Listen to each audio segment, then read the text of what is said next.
So, Kristen Stewart has a new photo out today that reveals the way that she's going to look as Princess Diana in an upcoming film called Spencer. What's all this about? We'll take a look at that, and we'll take a look at some other news stories coming out today. There's some new Suicide Squad, Mortal Kombat photos, some Tomb Raider 2 news. We're going to try to wrap this up into a nice little small video for you guys, a bunch of little stories. It's just part of my strategy to get back into doing YouTube again. I took a little break there, and these kinds of things, you gotta get your feet back into it before you can start rolling again and start putting out some real diamonds and jewels for people to say, yeah, hey, I want to check this guy's channel out.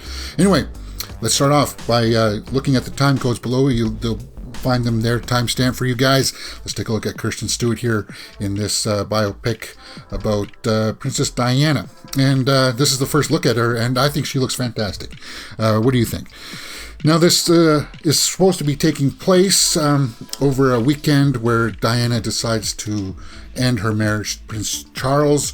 This is going to be just a quick movie about that little part of her life. So it's not going to go on to her eventual demise, which is something for me as a Canadian. I'm not. It's a sensitive subject, right? For me, and probably for a lot of people.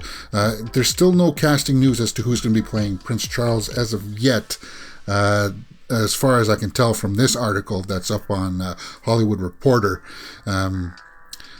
They haven't announced that yet, and I'll pull up the IMDb page. Like, literally, that's all they have. That's all they have for this. Now, who is this director? Pablo Larraín. Is there anything that you need to know about him?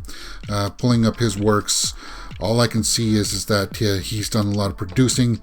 He hasn't... he has directed some stuff. He's directed a lot of TV stuff, but he's done something that makes me go, oh, okay, maybe there's something in there. He did this movie, Jackie, with Natalie Portman, and that was a very stylized film, about the person that was married to that president that got excised. You can't say it like that. Anyway, it was a tough watch for me. So it makes me kind of put pause on this project of Kristen Stewart playing Princess Diana. Like the visual, she looks good there. I think that looks amazing. If they can keep that kind of like interest, that intrigue, I think they can have something. But there's no major release date yet. There's nothing really to go on much more other than that image. Continuing on, HBO Max and Warner Bros. Have been releasing these like trailers. I'll put a small part of it here on the side of like a mashup of all the movies that are being released this year, because they're releasing movies in the theater and on HBO Max at the same time. And we got some new footage of the Suicide Squad in there.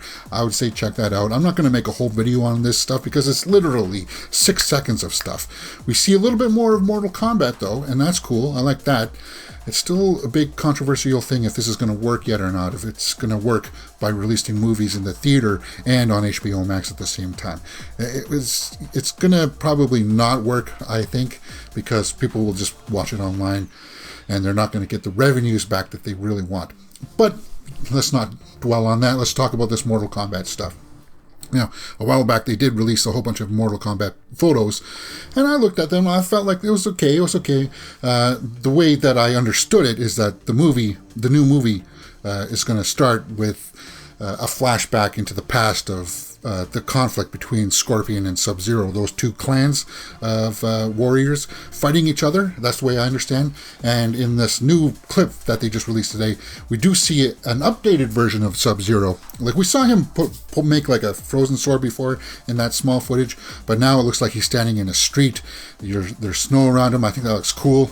Yeah, that's really fascinating news. And I can't wait to see him in action, to actually fight, because he doesn't have the classic attire on, but it's still that ninja style, and it's going to be hopefully really good. What do you guys think? Let me know in the comments below. So they release all of this footage from like their movies, and obviously there's King Kong, or Godzilla versus Kong, that got delayed a week. It got announced that it was going to be delayed a week. Whatever. I'm not going to make a huge video on that. But I like the footage. They've released some new toys that are going to be released with the movie.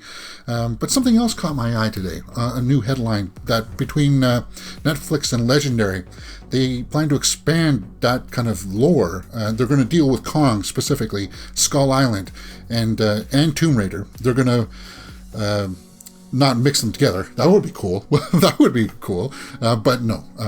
They're going to expand those universes with some new anime series. So in the Kong series, the Skull Island series, from what I understand, is just going to be about a bunch of people that get stranded on Skull Island, and then they have to deal with all of the big monsters and Kong himself. So that sounds kind of interesting. But what really caught more my eye was the Tomb Raider anime series. Well, what was happening with that? Remember that Tomb Raider 2 was supposed to start shooting this April, from what I remember, but it got pushed. The director, Will Bentley or something, was replaced by this Misha. What was her name? Misha Green. She directed an episode of Lovecraft Country, which I never saw, and she's a new director, guys. She hasn't directed a big budget movie before, and that just gives you pause. I liked the first Tomb Raider movie, by the way. I really liked the first Tomb Raider movie, and I had high hopes for this one because I think Alicia Vikander did a fairly good job at representing Lara Croft in most aspects. Not some, but let's take a look at what this new anime series about Tomb Raider is going to be about. From what I understand, just reading this little snippet, it's not going to be following the movies. It's not going to follow the Alicia Vikander stuff. It's going to follow the video games, and it's going to pick up 25 years after her first appearance in the video game. So it's going to follow the games more than the movies, but it's an anime series. I guess they can recast the voice then, right? It doesn't need to be Alicia Vikander. Let me know in the comments below if you want Alicia Vikander to come back, or they can bring back the original voices, or somebody who did the voice in the original games. That would be cool. That would be interesting. Yeah. But that's the way that it's been today in the realm of movie news. I'm going to try to start doing these a little bit more and figure out my whole schedule, how I want to bring the channel back this year. I do kind of want to get into some of the actual reactions again. They just take time. Like I'm thinking I'm going to start off with WandaVision, and we'll go from there. I do want to get back into actually trying to do a little bit more heavier reviews and stuff like that, and try to incorporate some of the stuff of like actually doing reactions to parts of the movies. The thing with me is that you can't do first-time reactions to things because I've seen pretty much, not everything, but I mean, I've seen a lot more movies than most people have. So if you say, hey, have you seen this movie? Yeah, I've seen it. Have you seen it? Yeah, I've seen it. It's just, one of my first jobs was working in a movie store. So it was kind of like, you rented movies from there, and it was like, yeah. Anyway, let me know what you're thinking about some of these stories in the comments below, and let's just continue on.